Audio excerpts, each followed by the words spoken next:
Tender pumpkin பால் கூட்டு, அதாவது பரங்கி கொட்டை பால் கூட்டு. இதில் வந்து நான் பாதி எடுத்துட்டுருக்கேன். அதை எடுத்து நல்லா தோலை சீவிட்டு அந்த உள்ளே இருக்கிற சீடு எல்லாமே எடுத்துகிட்டு இந்த மாதிரி பொடி பொடி பொடி பொடியாக கட் பண்ணி ஒரு பாத்திரத்தில் போட்டு கொஞ்சமாக ஜலம் விட்டு வேக வச்சுக்கணும். அது ஓரளவு நல்லா வெந்ததும் இது மாதிரி இதில் போட்டு நல்லா ஸ்மாஷ் பண்ணணும். ரொம்ப அந்த காயெல்லாம் அப்படியே வழவழன்னு பண்ணிடக்கூடாது. கொஞ்சம் காயும் இருக்கணும், கொஞ்சம் மசிஞ்சும் இருக்கணும். அந்த மாதிரி மசிச்சுக்கணும். இதை கொஞ்சம் தண்ணி ஜாஸ்தியாக இருந்ததுன்னா ஒரு கரண்டி வெளியில் எடுத்து வச்சுக்கலாம். இப்போது இதுக்கு வெல்லம், இப்போ 2 கப்பு அந்த பம்கின் துண்டம் இருந்ததுன்னா ஒரு அரை கப்புக்கு கம்மியாகவே வெல்லம் போட்டால் கூட போகும். வேணும்னா சர்க்கரை ஆட் பண்ணிக்கலாம்.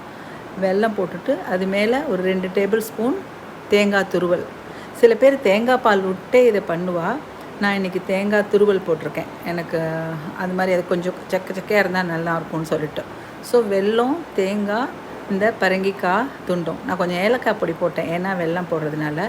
இப்போ காய்ச்சின பாலை ஒரு அரை கப்பு பால் அதில் விட்டு ஒரு ஜஸ்ட்டு கொதி வந்தால் போதும், ரொம்ப வேண்டாம்.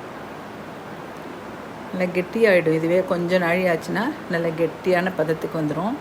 இதுக்கு மேலே கடுகு, உளுத்தம்பருப்பு தாளித்து கொட்டலாம். சில பேர் பண்ணுவா, சில பேர் பண்ண மாட்டா. நான் கொஞ்சம் கடுகு, உளுத்தம்பருப்பு வறுத்து வச்சுருந்தேன்.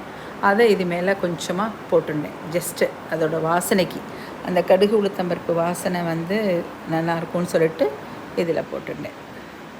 ஸோ இதான் பரங்கிக்காய் பால் கூட்டு. ரொம்பவும் திதிப்பு இருக்காது, டேஸ்டியாக இருக்கும். அழகாக சுட சுட ஒரு கப்பில் எடுத்து வச்சுட்டு சாப்பிட்டா ரொம்ப டேஸ்டியாக இருக்கும். பம்கின், டெண்டர் பம்கின் பால் கூட்டு, பரங்கி கொட்டை பால் கூட்டு. இதில் நல்லா ஃபைபர், ஃபேட்டு, அயன் எல்லாம் இருக்குது. ஸோ என்ஜாய் பண்ணி பாருங்க. பரங்கிக்காய் பால் கூட்டு, வெரி டேஸ்டி டிஷ் வித் வத்த குழம்பு சாதம்.